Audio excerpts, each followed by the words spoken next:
Tally tutorial के part 17 में मैं सतीश आप सबका स्वागत करता हूँ। रिसिप्ट वाउचर चल रहा है और जिसमें और एक एंट्री आपके सामने आ रही है, receive amount in cheque of ₹75,000 from Kedar private limited. Simple entry है, आपको यहाँ पे दिखाई दे रहा है कि केदार प्राइवेट लिमिटेड से हमें अमाउंट मिल रहा है, वो भी चेक में मिल रहा है। देखिए ये ऊपर का अजय है जो कि जिसकी कंपनी है, वो डेबिट होगा उसका बैंक अकाउंट, क्योंकि चेक रिसीव हो रहा है, वो 75,000 का चेक उसे मिला है। एग्जाम्पल के लिए मैंने यहाँ पे एक चेक रखा है, हालांकि ये अमाउंट मैच नहीं हो रही है इससे, बट आपको दिखा रहा हूँ मैं ये कि ये चेक अमाउंट रिसीव है, मतलब चेक में अमाउंट रिसीव है, तो वो बैंक में आपको अजय जाके डिपॉजिट करेगा उसके। तो बैंक में जब अमाउंट यहाँ पे आ जाएगा तो बैंक आपको उस डेबिट होने वाला है और क्रेडिट में आएगा यहाँ पे केदार प्राइवेट लिमिटेड, राइट।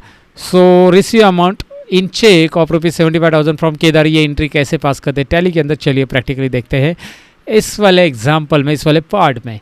तो यहाँ पे टैली मैंने पहले से ओपन करके रखा है जो कि अजय कंपनी है, आपको पता है, और इसमें हमने कुछ रिसिप्ट वाउचर भी किए हैं। अब हम जब चारों भी रिसिप्ट, ये चौथा रिसिप्ट वाउचर है हमारा, और उसके बाद मैं आपको बैलेंस शीट दिखाना ज़रूर चाहूँगा। तो चलिए मैं अकाउंटिंग वाउचर में आ चुका हूँ। यहाँ पे अकाउंटिंग वाउचर में आप क्लिक कीजिए। रिसिप्ट वाउचर लाने के लिए आपको सभी रिसिप्ट वाउचर तो है ही नहीं है, क्योंकि मैंने टैली बंद किया था और अब मैं दोबारा रिकॉर्ड कर रहा हूँ, तो उस वक्त रिसिप्ट वाउचर नहीं आता, बाय डिफ़ॉल्ट पेमेंट आता है। तो receipt voucher, okay, receipt voucher में चौथा एंट्री चल रहा है हमारा ये, और यहाँ पे हमें पैसा मिल रहा है, किससे मिल रहा है पहले देख लो।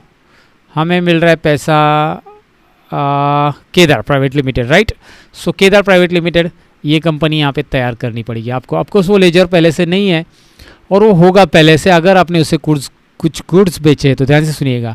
और ये एंट्री तभी आएगी, देखिए ये अमाउंट हम केदार से क्यों रिसीव कर रहे हैं, क्योंकि केदार को हमने कभी ना कभी कुछ गुड्स बेचे रहेंगे और उसके अगेंस्ट अभी वो हमें पे कर रहा है। तो ये अगेंस्ट रेफरेंस वाला एंट्री है और ये केदार प्राइवेट लिमिटेड ये लेजर पहले से हमारे पास रहेगा अगर हमने उसे कुछ गुड्स बेचे। तो फिलहाल नहीं है क्योंकि हम रिसिप्ट ही सीख रहे हैं, डायरेक्ट सेल्स अभी तक नहीं सीखा है, तो इसीलिए आपको ये लेजर बनाना पड़ेगा। प्रैक्टिकली इस लेजर को बनाने के लिए आपको पता है अल्ट सी बटन आप प्रेस करते हो तो यहाँ पे आता है लेजर क्रिएशन सेकेंडरी विंडो, और जिसमें आपको नाम लिखना है केदार प्राइवेट लिमिटेड, पहले नाम फिर अलाइज नेम तो स्किप करो।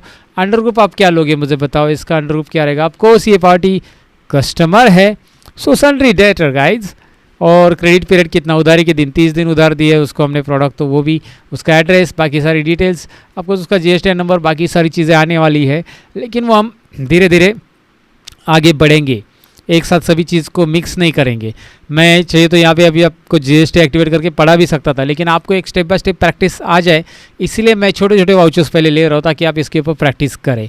सो आप प्रैक्टिस, मतलब आपको कंफ्यूजन ना बढ़े, टैली डिफिकल्ट ना लगे, क्योंकि अकाउंटिंग थोड़ा सा बोरिंग लगता है सबको, टैली तो बहुत ईजी है, लेकिन आपको डिफिकल्ट ना लगे इसलिए मैं स्टेप बाय स्टेप कर रहा हूँ। ओके, सो केदार से हमें ₹75,000 क्रेडिट यहाँ पे देना है हमें।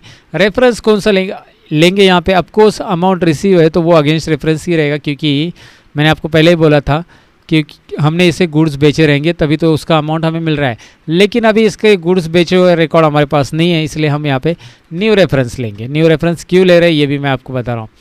डेबिट के आगे कर्सर, मैंने पहले ही बोला डेबिट के यहाँ पे कुछ नहीं करना है, डेबिट के यहाँ पे ब्लैक आ रहा है तो एंटर करो, मतलब पहले डेबिट के यहाँ पे कुछ टाइप मत करो, एंटर करके आगे आ जाओ। और आपको यहाँ पे बैंक अकाउंट लेना है, बैंक ऑफ, आपका कौन सा बैंक कौन सा लिया, देखिए यहाँ पे बैंक अकाउंट बताया नहीं है, चलो बैंक ऑफ इंडिया हम ले लेते हैं। ओके, सो हमारे पास तो बैंक है ही नहीं, राइट साइड में लुक एट देयर, बैंक है ही नहीं, तो हम बैंक का अकाउंट कैसे ऐड करेंगे, तो उसके लिए भी हमें यहाँ पे लेजर बनाना पड़ेगा, यहाँ पे लेजर बनाना पड़ेगा। अल्ट सी लेजर रहेगा बैंक ऑफ इंडिया का, जो भी आपके पास, ओ बैक हो गया, एन रह गया उसमें। सो बैंक ऑफ इंडिया, जिस बैंक में आपका करंट अकाउंट है बिजनेस का वो लेंगे हम यहाँ पे। तो मैंने लिया बैंक अकाउंट और वहाँ पे सारी चीज़ें भरने के लिए आ जाएगा। अगर आप यहाँ पे बैंक अकाउंट ऐड कर रहे हो तो अजय कंपनी का ये बैंक अकाउंट है, account holder name, IFSC code, bank name, branch, सारी चीज़ें आपको भरनी पड़ेगी, और ये सारी चीज़ें आपकी पासबुक से मिलेगी जो बैंक में आपने अकाउंट ओपन किया है, राइट। तो वहाँ पे सारी चीज़ें मिल जाएगी और वहाँ से एंटर कर दो। और चेक बुक सेट करना है नहीं करना है वो आपके ऊपर है, बाद में हम देखेंगे। इसे एक्सेप्ट कीजिए, एक्सेप्ट, राइट। तो यहाँ पे चेक पूछ रहा है वो कितने नंबर का है, वो आप यहाँ पे लिख सकते हैं, लेकिन ये रिसीव है, फिलहाल इसमें कुछ नहीं करना है हमें, क्योंकि हम पेमेंट नहीं कर रहे हैं, अमाउंट रिसीव है, चेक मिल रहा है। चेक का नंबर वगैरह डाल सकते हैं आप यहाँ पे, बाकी सारी चीज़ें डाल सकते हैं, डालना है तो ओके, बट फिलहाल तो स्किप कीजिए, हमें देखना बस यहाँ पे ये है कि अमाउंट बैंक में रिसीव है कि नहीं है वो देखना है। बेसिकली हम सीख रहे हैं कि एंट्री कैसे पास होता है।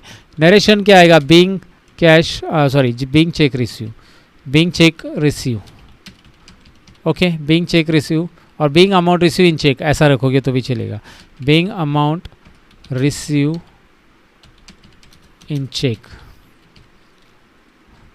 ओके। और एक्सेप्ट कीजिए इसे, आप जब एक्सेप्ट कर लेते हैं ये एंट्री सेव हो जाती है। अब हमें इस एंट्री के बाद पूरे चारों एंट्री देखनी है पुरानी। 1 पेज अप कीजिए, पेज अप 2 3 4 मतलब 4 3 2 1 इस तरह से आएगा। आप जिस एंट्री को चेंज करना चाहते हैं उस पर एंटर करके यहाँ पे चेंज कर सकते हैं। मैंने आपको बोला था पहले ही। इसको डिलीट करना है अल्ट डी बटन प्रेस कर सकते हैं।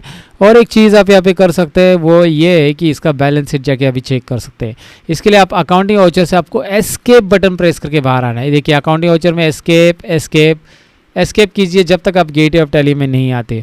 इसके बाद भी एस्केप मत कीजिए, गलती से क्या हो तो और एक बार एस्केप कीजिए, वो हट जाएगा। मतलब ये टैली बंद करने के लिए आता है ना, तो इसलिए दोबारा एस्केप कीजिए। और अकाउंटिंग वाउचर्स तो एंट्री हो गई। अब हम जा रहे हैं रिपोर्ट्स और बैलेंस शीट में, देखते क्या है। बैलेंस शीट में आपको कैपिटल अकाउंट 5 लाख रुपए दिख रहा है, प्रॉफिट एंड लॉस में 20,000 दिख रहा है, करंट एसेट में 5,20,000 दिख रहा है। क्या है ये आखिरकार, ये दिखा सकते हैं आप यहाँ पे कैपिटल अकाउंट में 5 लाख रुपए जो कि आपने कैपिटल लाया था। प्रॉफिट एंड लॉस में आपके पास ये अमाउंट कैसे आया देख सकते हैं आपने। यही बता रहा है कि भाई आपका सेल्स अकाउंट का 20,000 रुपीज़ यहाँ पे आ रहा है, राइट। सेल्स अकाउंट का दिखाई दे रहा है ना, वो कैश जो मैंने आपको बोला था ना, हमने कैश बेसिस पे गुड्स वहाँ पे बेचे थे, तो सेल्स अकाउंट से 20,000 रुपीज़ वहाँ पे आ रहा है, वो एंट्री यहाँ पे आपको दिख रही है, राइट। इस तरह से एंट्री आपको बैलेंस शीट में दिखाई दे रहे। आपको प्रॉफिट एंड लॉस अभी नहीं देखेंगे क्योंकि हमने कुछ परचेस और सेल्स एंट्री पास नहीं की है, बस मैंने आपको दिखाया। लेकिन सारी एंट्री एक साथ देखनी है आपको रिसीव की, तो बैलेंस शीट में तो नहीं जाना है, आपको डिस्प्ले में जाना है। ध्यान से देखिए, सभी एंट्रीज एक साथ रिसीव की देखने के लिए आपको जाना है, कोई भी वाउचर्स की। ऑफकोर्स रिसीव के अलावा भी हमने पास किया होगा तो उसकी भी दिखाई देगी, वो हम हर एक वाउचर एंट्री करने के बाद देखेंगे। डिस्प्ले में जाना है और डे बुक में जाना है। डे बुक में जाते ही आपको रिसिप्ट वाउचर आज के दिन, ये देखिए ना, मैंने सारी एंट्री 1 तारीख को ही की, राइट। तो 1 तारीख की सारी एंट्रीज यहाँ पे आ रही है, 1 तारीख की सारी एंट्रीज यहाँ पे आ रही। लेकिन आपका कहना है कि यार सर हमने 1 तारीख को नहीं, 2 तारीख 3 तारीख रिसिप्ट तो हमने अलग अलग तारीख को एंट्री किया है सर, चारों भी एंट्रीज। तो आप कैसे देखोगे, आप कीबोर्ड पे Alt F2 प्रेस करोगे। ध्यान से देखिए मैंने क्या प्रेस किया है, F2 नहीं, Alt F2। F2 होता है चेंज डेट और Alt F2 क्या होता है, उसका नाम सामने आपको दिखाई दे रहा है, चेंज पीरियड। हम पीरियड चेंज करेंगे कि हमें कौन सी एंट्रीज डिस्प्ले करनी है। 1 अप्रैल से लेकर 31 अप्रैल, 31 अप्रैल नहीं रहता है, 30 अप्रैल तक डालेंगे, लेकिन 30 डेट एक्सेप्ट नहीं होता हमारे केस में, तो हम यहाँ पे 1 अप्रैल से 2 अप्रैल डाल सकते हैं, 2 अप्रैल डेट डाल सकते हैं हमारे एजुकेशनल केस में। लेकिन आप लाइसेंस वर्जन टैली का यूज़ करते हो तो वहाँ पे होता है। हम 31 में डाल सकते हैं, राइट। 31 में अवेलेबल रहता है डेट, तो वो भी डाल सकते हैं, जैसे मैंने 31 में डाल दिया यहाँ पे 31/5। तो अभी देखो ऊपर राइट कॉर्नर में ज़रा ध्यान दीजिए क्या आ रहा है। 1 अप्रैल से 31 में जितनी भी एंट्री पास की है ना आपने, वो सारी एंट्री आ जाएगी। गॉट इट, समझ में मेरे कहने का मतलब क्या है। सारी एंट्रीज यहाँ पे डिस्प्ले होगी, 1 तारीख 2 तारीख सारी एंट्रीज। और Alt F2 ये उसका शॉर्टकट की है जो कि आप यहाँ पे डाल सकते हैं कि आपको कौन सी एंट्रीज देखनी है कौन सी नहीं। इसके बारे में और भी डिटेल में हम जानने वाले। फिलहाल तो रिसिप्ट हमने जान लिया है, रिसिप्ट की सारी एंट्रीज कैसे चेक करनी वो भी जान लिया। ये डे बुक के बारे में और भी डिटेल्स है जो कि आगे धीरे धीरे हम सीखते जाएंगे आगे के पार्ट में। So this was part 17। मिलते हैं 18 के अंदर कॉन्ट्रा वाउचर के अंदर। जी हाँ, नया voucher contra voucher. Bye bye guys.